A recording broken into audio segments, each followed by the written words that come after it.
this way.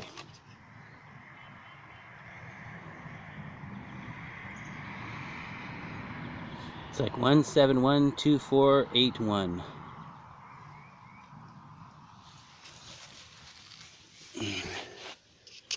Propulsion Products Company, South Milwaukee, Wisconsin, 4200 01 421 051.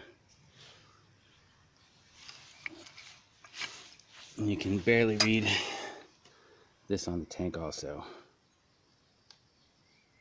It says outboard motor oil. Can't read the rest of it there too well. And then the badge for the Titan. So I think this is a 1957, I ain't really sure. But there's a look at it.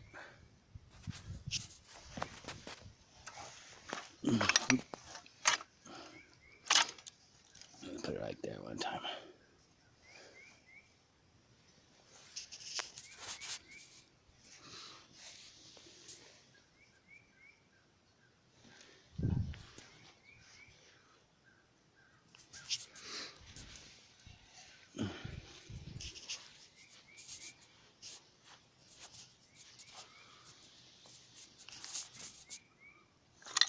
All right, one more time.